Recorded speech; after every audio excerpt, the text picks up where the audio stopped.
সাধারণ নয়। রাসূল করিমের হাদিস আছে, আমার নবী বলেছেন, মা বাইনা বাইতি ওয়া মিম্বারি রাউদাতুম মির রিয়াজিল জান্নাহ।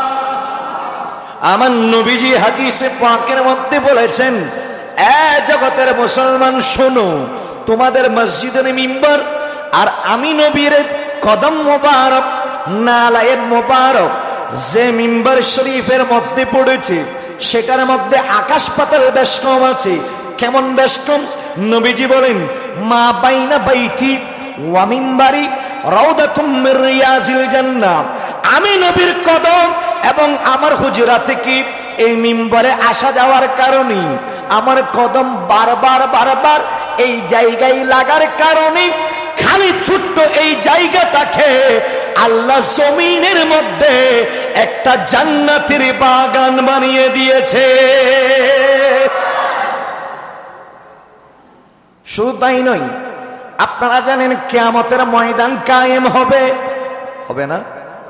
বিশ্বাস আছে না নাই? নামাতের আছে না নাই? আছে।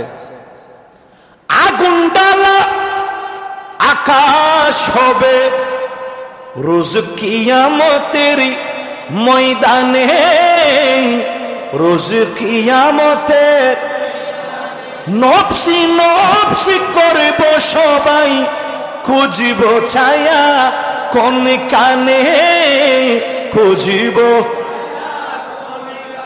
সেদিন তোমার সাহারা হবে তিনি মরুর সাহারা, ও গো মদিনা,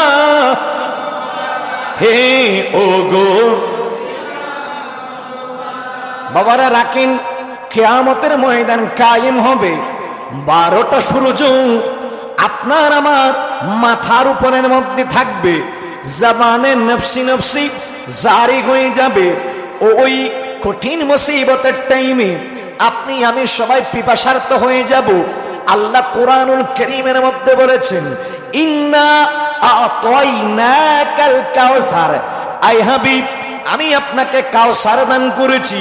আল্লাহর নবী ঘোষণা দিচ্ছেন, এ আমার সাহাবীরা শোনো, ও জগৎবাসী শোনো, কাউসার কোথায় জানোনি? ওয়া মিম্বারি আলা খাউদি, আমি নবী পাকের এই মিম্বরের নিচ থেকে কিয়ামতের ময়দানে আল্লাহ হাউজে কাউসারের নহর জারি করবে। সেখান থেকে নবীজি নেমে